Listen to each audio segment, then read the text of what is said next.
Time is like an apple pie. Fresh out of the oven, the aroma grabs you before the first bite. You savor it thinking there's more to enjoy until suddenly it's gone. You're left wanting just one more little slice. That's just like time. Each day you wake up with a full pie, 24 new slices, but all too soon they're gone. Work and constant demands of life devour every bit. And when you find that self-care is a small, neglected slice, if on the plate at all, you start to feel the effects. Your body sends warning signs as little by little you become depleted. Here's the thing. You can't sustain yourself on crumbs. So how do you carve out time for yourself when it feels like there's none left? In today's episode, I'll show you how to reclaim your time and prioritize self-care in a world that constantly demands more. Find the full transcript and more resources for physician moms at inspiredmommds.com/50.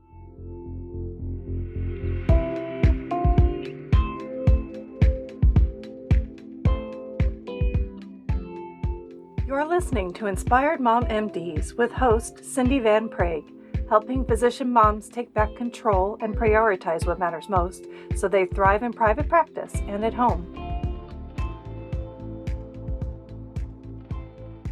Hi there, and thank you so much for joining me today.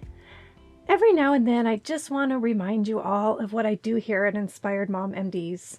Not long ago, I was deeply inspired by another physician mom who really changed the trajectory of my life. She was essentially a colleague and an unbiased thinking partner that helped me get back on track. We had never met, but we quickly established a rapport during our sessions. I cherished the value I received from this woman so much that I decided to help my fellow physician moms.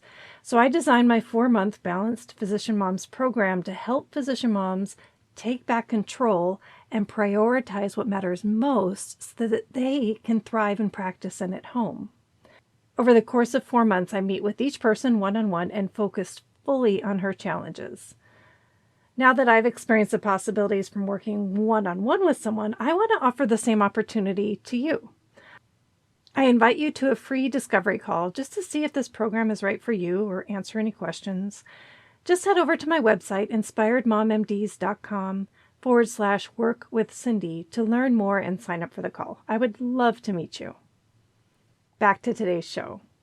Apple pie is one of my favorites, and I couldn't resist weaving it into today's episode on prioritizing self-care in a demanding world. Today's topic is really about the next step in your journey towards living a value-driven life that's focused on what matters most. This is the 3rd episode in a short series called Chart Your True North that is meant to illustrate an alternative to striving to have it all. Having it all is an illusion or a mirage, as I argue back in episode 48. And this journey towards what matters most is like a road trip. So last week, I talked about the first step on this road trip. That was to identify your core values, who you want to be, what you care about most. Those questions helped you tune into your inner compass and set a destination in life, what, who, and where you want to be. Today, I encourage you to fuel up for that journey with self-care.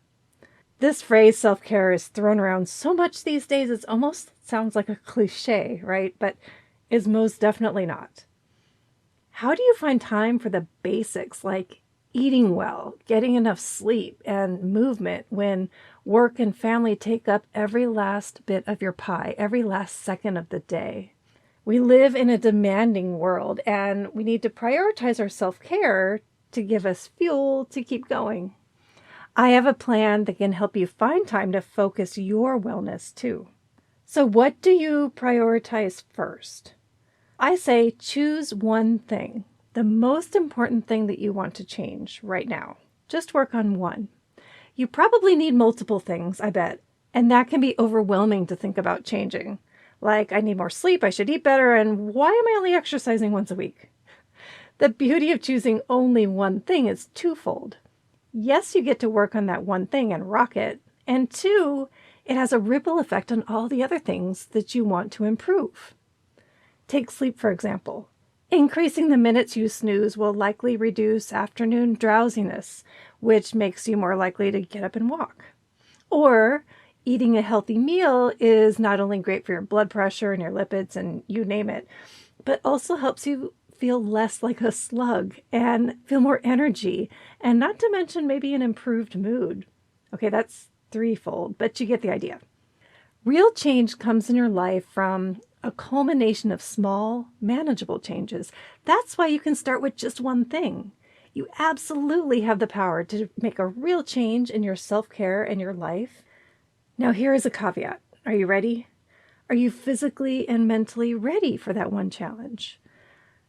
I'm saying you don't need to pick the biggest issue first. Pick what you are drawn to and what interests you in changing right now. Let's say, yes, you're ready to work on getting back into cycling, like bicycling. Maybe you used to get out on the open road all the time, but now you would settle for just 20 minutes on a stationary bike. So you pick something to prioritize that feels manageable and not too overwhelming. This is a hill you can climb or crank one pedal at a time. You recognize that climbing the hill will take progressive work, but you don't sprint to the top. You break it down into reasonable, small action steps. Time for self-care should be an appointment with yourself. Patients and family take up all of your appointment slots in the day. I get it. Time for a game of this, not that. You may be familiar with this common phrase meant to help people choose the right foods. You may say a news article or a book and they advocate to eat this, not that, like eat a grilled chicken sandwich instead of that crispy chicken sandwich that's deep fried. Or it may tell you drink this, not that. So instead of buying a mocha frappuccino, make your own healthy ingredients with chocolate protein powder and almond milk. I think of prioritizing time in the same way. Finding time for taking care of yourself means swapping out a worse activity. Okay, here's what I mean. Every time you say yes to something that drains you, you're saying no to what refuels you. So swap those. This, not that. Instead of that, choose this or what is actually fueling you. Identify the things you can say no to. What can you delegate, postpone, or just flat out decline? This is definitely about setting boundaries to swap out the bad with the good. Be sure to tune in next week also when I go all out on boundaries. Eliminating tasks that drain you and replacing them with those that fuel you is key. Get yourself on the schedule by punting those unnecessary appointments and swap this for that. Now, my next thought is to reduce decision fatigue. Wouldn't that be nice? And one way to do it is with automation of your schedule. Here's what happens. You begin to simplify your day by reducing decision fatigue, which is counterintuitive because reducing decision fatigue means going with the flow, and so that sounds easier. Once you get yourself on the schedule with an appointment, this takes away one more decision. Just follow the schedule and you will get time for yourself. Now block a reoccurring time with yourself. Automate your self-care schedule. Then you don't have to do mental math trying to figure out how to squeeze in time. And you have an easy excuse to say, hey, no, that won't work. I have something else scheduled, because you really do. You also don't owe any explanations either. There are many other ways to automate self-care, especially when we embrace technology. Streamlining the food that comes into my house has been a huge time saver and reduced my decision fatigue. We use a combination of a meal kit delivery service, complete meals, and groceries, and most of these are through a subscription service. We even have our dog food on a subscription.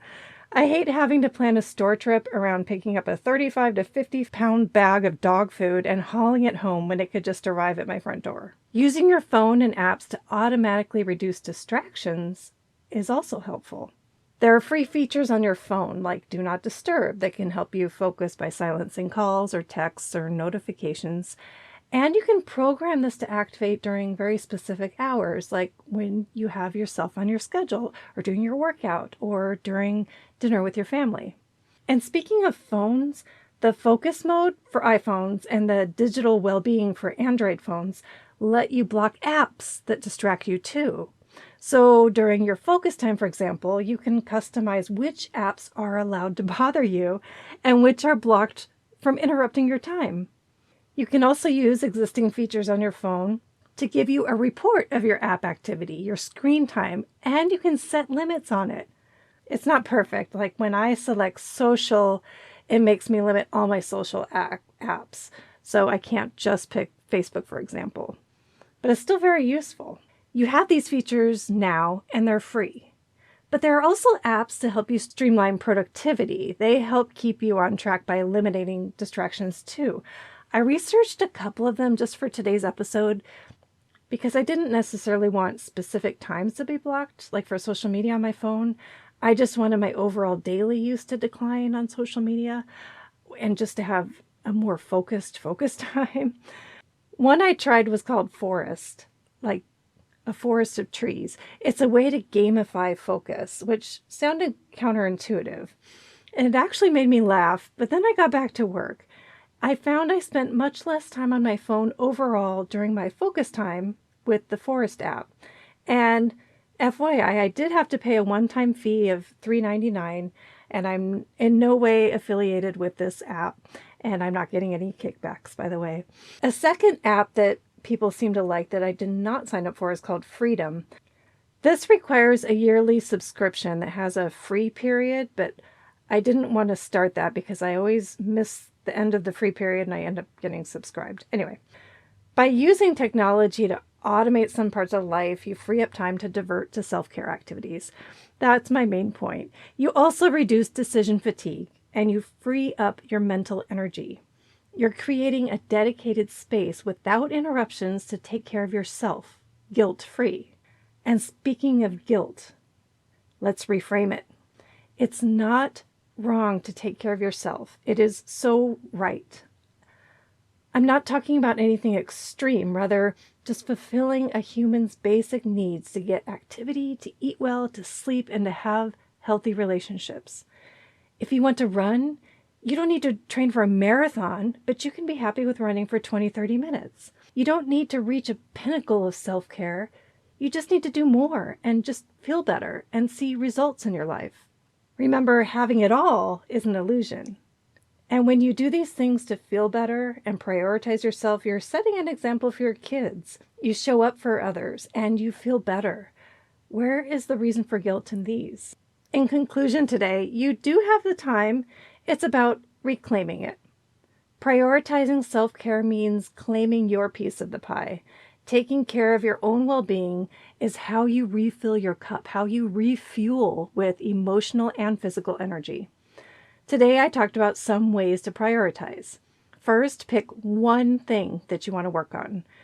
This first step is a commitment to yourself. Schedule an appointment with yourself for that activity. And reduce decision fatigue with automation and streamlining your schedule. And finally, reframe guilt. You don't need it.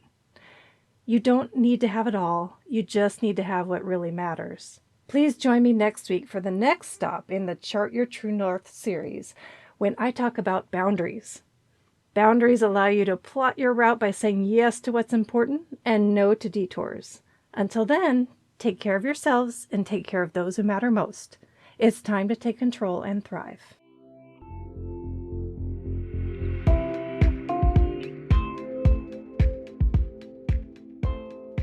Thank you for tuning in to Inspired Mom MDs. Please share with other physician moms and leave a review if you found value from this podcast.